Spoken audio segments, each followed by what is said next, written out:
Morning students, എല്ലാരും ക്ലാസ്സിന് റെഡിയല്ലേ? കഴിഞ്ഞ ക്ലാസ്സിൽ നമ്മൾ എന്തായിരുന്നു പഠിച്ചുകൊണ്ടിരുന്നത്? ബോഡി മെക്കാനിക്സിനെ കുറിച്ചായിരുന്നു പഠിച്ചുകൊണ്ടിരുന്നത്. ഇന്ന് നമുക്ക് lifting, shifting and transporting patients in hospital, അതാണ് നമ്മുടെ ടോപ്പിക്ക്. അതായത് ക്രിട്ടിക്കൽ കണ്ടീഷനിൽ അല്ലാത്ത ഒരു രോഗി ആശുപത്രിയിൽ OPD-യിൽ നിന്ന് വാർഡിലേക്കോ, വാർഡിൽ നിന്ന് ICU-യിലേക്കോ, ICU-യിൽ നിന്ന് തിരിച്ചു വാർഡിലേക്കോ ഒക്കെ ട്രാൻസ്ഫർ ചെയ്യുന്ന സമയത്ത് ട്രാൻസ്പോർട്ടിങ്ങിൽ നമ്മൾ എന്തൊക്കെ കാര്യങ്ങൾ ശ്രദ്ധിക്കണം, എങ്ങനെയാണ് മറ്റ് ഇഞ്ചുറീസ് ഒന്നും ഇല്ലാതെ അവരെ ട്രാൻസ്പോർട്ട് ചെയ്യേണ്ടത്, ഈ വക കാര്യങ്ങളാണ് ഇന്നത്തെ പ്രാക്ടിക്കൽ ക്ലാസ്സിൽ നമ്മൾ പഠിക്കുന്നത്. പ്രാക്ടിക്കലിലേക്ക് കടക്കുന്നതിന് മുമ്പ് എന്താണ് ബോഡി മെക്കാനിക്സ്, എന്താണ് അതിന്റെ പ്രാധാന്യം, ട്രാൻസ്ഫർ ചെയ്യുമ്പോൾ എന്തൊക്കെ കാര്യങ്ങൾ നമ്മൾ ശ്രദ്ധിക്കണം എന്നുള്ള കാര്യങ്ങൾ നമുക്കൊന്ന് റിവ്യൂ ചെയ്തിട്ട് പ്രാക്ടിക്കൽ ക്ലാസ്സിലേക്ക് കടക്കാം. Lifting and transporting patients in hospital. Body mechanics. Body mechanics is defined as using alignment, posture and balance in a coordinated effort to perform activities such as lifting, bending and moving. അതായത് പേശീവ്യൂഹത്തിൻ്റെ ശരിയായ വിന്യാസം സാധ്യമാകുന്ന വിധത്തിൽ ശരീരചലനം ക്രമീകരിക്കുന്നതിനെ body mechanics എന്ന് പറയുന്നു. എന്താണ് body മെക്കാനിക്സിൻ്റെ importance? Proper body alignment and posture prevent fatigue and deformities. അനാവശ്യമായി ശരീരം തിരിയുകയും വളയുകയും ചെയ്യുന്നതിലൂടെ ക്ഷീണവും അതുമൂലമുണ്ടാകുന്ന മറ്റ് പ്രശ്നങ്ങളും ഉണ്ടാകുന്നു. ഇത് തടയുന്നതിന് പ്രോപ്പറായിട്ടുള്ള ശരിയായിട്ടുള്ള ബോഡി അലൈൻമെൻറ്റ് നമ്മളെ സഹായിക്കുന്നു. Maintains the balance of body without undue strain on the body parts. ശരീരഭാഗങ്ങളിൽ അനാവശ്യമായ സ്ട്രെയിൻ വരാതെ ബോഡി ബാലൻസ് ചെയ്യാൻ സാധിക്കുന്നു. ഇതാണ് പ്രോപ്പറായിട്ടുള്ള ബോഡി മെക്കാനിക്സ് കൊണ്ടുള്ള ഉപയോഗങ്ങൾ. General instructions. ഒരു രോഗിയെ ഒരു സ്ഥലത്ത് നിന്ന് മറ്റൊരു സ്ഥലത്തേക്ക് മൂവ് ചെയ്യുന്ന സമയത്ത്, ട്രാൻസ്പോർട്ട് ചെയ്യുന്ന സമയത്ത് എന്തൊക്കെ കാര്യങ്ങൾ നമ്മൾ ശ്രദ്ധിക്കണം, എന്തൊക്കെ പ്രിക്കോഷൻസ് നമ്മൾ എടുത്തിരിക്കണം എന്ന് നോക്കാം. The first one is plan the movement. അതായത് plan the movement of client ahead of time and be sure the path is clear. എങ്ങനെയാണ് രോഗിയെ കൊണ്ടുപോകേണ്ടത്? സ്ട്രെച്ചറിലാണോ, വീൽ ചെയറിലാണോ, എവിടെ നിന്ന് എവിടേക്കാണ് കൊണ്ടുപോകേണ്ടത്, ഏത് വഴിയിലൂടെയാണ് ഇവരെ കൊണ്ടുപോകേണ്ടത്, പേഷ്യൻറ്റിൻ്റെ കണ്ടീഷൻ എന്താണ്, ക്രിട്ടിക്കൽ കണ്ടീഷനിലുള്ള പേഷ്യൻ്റ് ആണോ, അതോ നമ്മൾ പറയുന്ന ഇൻസ്ട്രക്ഷൻസ് ഒക്കെ ഫോളോ ചെയ്യാൻ പറ്റുന്ന ആളാണോ, ഇത്തരം കാര്യങ്ങളെല്ലാം നമ്മൾ മുൻകൂട്ടി അറിഞ്ഞിരിക്കണം. The next is face the direction of work. അതായത് നമ്മൾ വർക്ക് ചെയ്യുന്ന സ്ഥലത്തിന് പുറംതിരിഞ്ഞ് നിൽക്കരുത്. അനാവശ്യമായി തിരിയുകയും വളയുകയും ചെയ്യുന്നതിലൂടെ നമ്മുടെ വെർട്ടിബ്രൽ കോളത്തിന് ആവശ്യമില്ലാത്ത സ്ട്രെയിൻ ഉണ്ടാവും. അങ്ങനെ വെർട്ടിബ്രൽ കോളം ട്വിസ്റ്റ് ചെയ്യുന്നത് അവോയ്ഡ് ചെയ്യാൻ വേണ്ടിയിട്ടാണ് face the direction of work. Next is place the feet apart. This is to provide a wide base of support. കാലകത്തി നിൽക്കുന്നതിലൂടെ നമ്മുടെ ബോഡി നല്ലവണ്ണം ബാലൻസ് ചെയ്യാൻ പറ്റും. Flex the knees and keep trunk as vertical as possible. കാൽമുട്ട് ഒന്ന് വളയ്ക്കണം. അതായത് vertebral column അഥവാ നടുവിന് അനാവശ്യമായ സ്ട്രെയിൻ കിട്ടാതെ നമ്മൾ എടുക്കുന്ന രോഗിയുടെ വെയിറ്റും നമ്മുടെ ശരീരത്തിൻ്റെ വെയിറ്റും കാലിൽ വിന്യസിക്കാൻ വേണ്ടിയിട്ട്, അതായത് തൈ മസിൽസും കാഫ് മസിൽസിലും ഡിസ്ട്രിബ്യൂട്ട് ചെയ്യാൻ വേണ്ടിയിട്ട് നീസ് ചെറുതായി ഒന്ന് ഫ്ലെക്സ് ചെയ്യണം. വെർട്ടിബ്രൽ കോളം അഥവാ ട്രങ്ക് എപ്പോഴും നിവർന്ന് തന്നെ ഇരിക്കണം. The next point is keep the client as close to the body. Move ചെയ്യാനുള്ള ക്ലയൻറ്റിൻ്റെ ശരീരം നമ്മൾ നിൽക്കുന്നതിന് അടുത്തായിരിക്കണം. രോഗിയും ഹെൽത്ത് പേഴ്സണലും തമ്മിൽ ഡിസ്റ്റൻസ് ഇടാൻ പാടില്ല.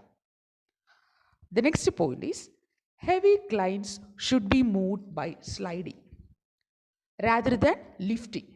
ശരീരഭാരം കൂടുതലുള്ള വ്യക്തിയെ നമ്മൾ സ്ലൈഡ് ചെയ്ത് ചെറുതായി ഒന്ന് നിരക്കി വേണം നീക്കാൻ. അതിനായി നമ്മൾ സ്ലൈഡ് ബോർഡ്, ബെഡ് ബോർഡ് ഒക്കെ ഉപയോഗിക്കാറുണ്ട്. അവരുടെ ഭാരം നമ്മൾ എടുത്തുയർത്തേണ്ട കാര്യമില്ല. Get assistance when needed, especially when moving heavy clients. ആവശ്യത്തിന് ആൾക്കാരില്ല എന്നുണ്ടെങ്കിൽ മറ്റുള്ളവരുടെ സഹായം നമുക്ക് തേടാവുന്നതാണ്. Next point is adjust the height of the bed. ഒരു വർക്കിംഗ് ഹൈറ്റിലേക്ക് രോഗി കിടക്കുന്ന ബെഡും അവരെ മാറ്റേണ്ട സ്ട്രക്ചറും ഒരേ ഹൈറ്റിൽ ക്രമീകരിക്കുക.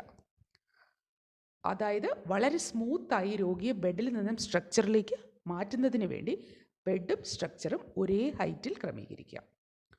Lower the side rails if any. രോഗി കിടക്കുന്ന കട്ടിലിൽ സൈഡ് റെയിൽസ് ഉണ്ടെങ്കിൽ, അവരുടെ സുരക്ഷയ്ക്ക് വേണ്ടി സൈഡ് റെയിൽസ് ഉയർത്തി വെച്ചിട്ടുണ്ടെങ്കിൽ അത് ലോവർ ചെയ്യണം രോഗിയെ മാറ്റുന്നതിന് മുൻപ്.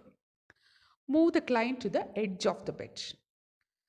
നമ്മൾ രോഗിയെ മാറ്റുന്നതിന് മുന്നേ രോഗിയെ ബെഡിൻ്റെ സൈഡിലേക്കൊന്ന് നീക്കി കിടത്തണം. അനാവശ്യമായി നമ്മൾ ബെൻഡ് ചെയ്യാതിരിക്കാൻ വേണ്ടിയിട്ടാണ് അങ്ങനെ ചെയ്യുന്നത്. The next is each one assumes specific responsibility if more persons are involve.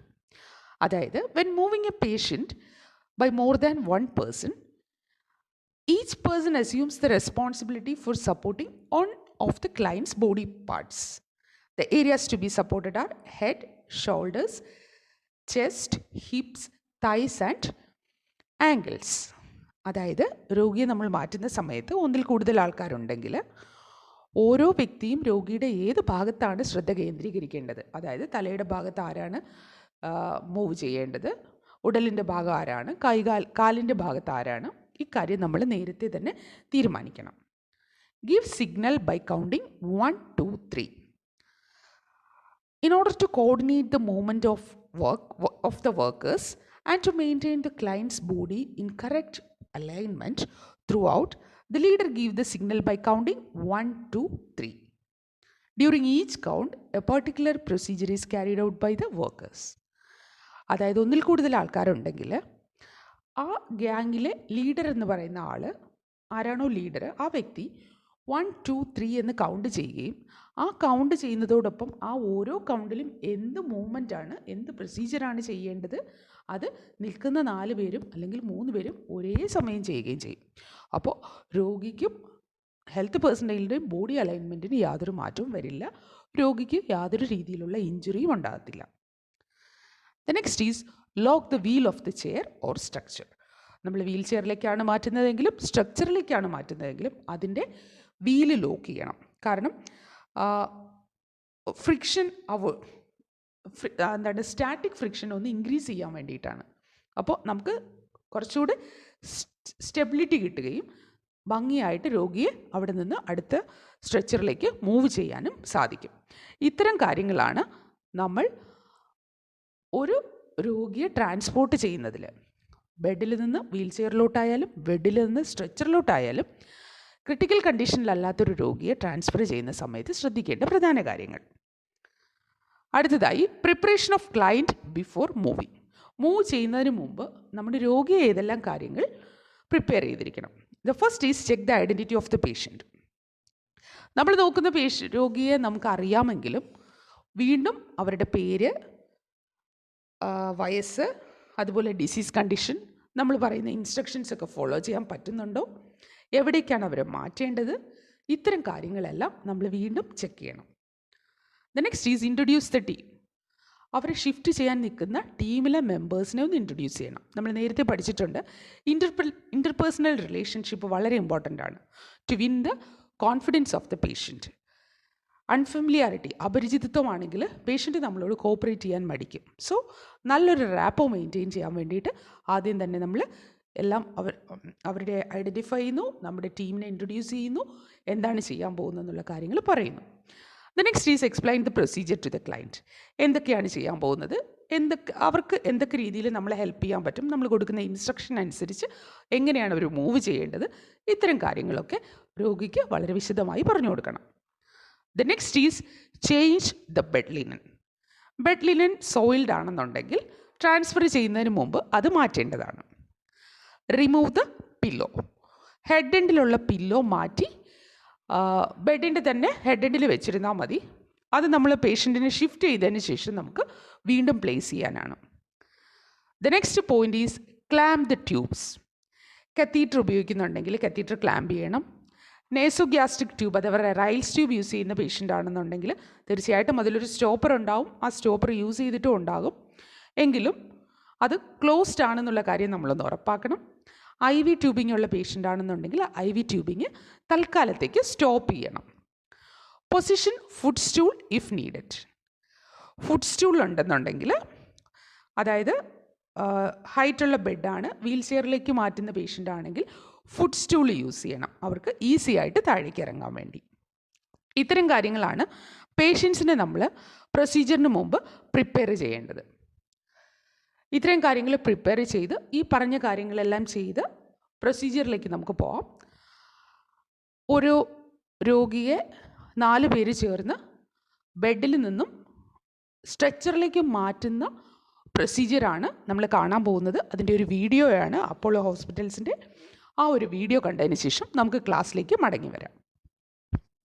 Miss Mary, my name is Rumi, she is Clara, Ravi and Kishore, and we are here to transfer you to the stretcher by using the slide board.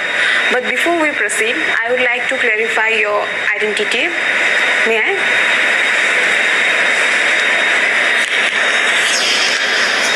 Name, Miss Napan Devi, age 70 years, Margin number 18000390443. Okay, thank you. Make sure that brakes are locked. Support the patient's head while you remove the pillow.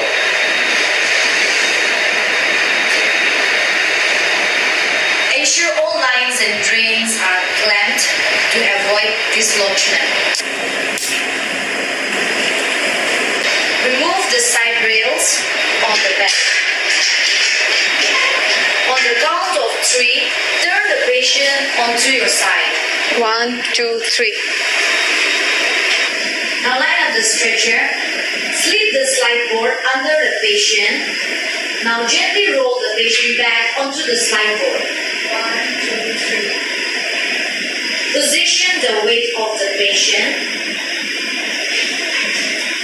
At the count of 3, pull back the patient. 1, 2, 3. Provide side rails to the patient.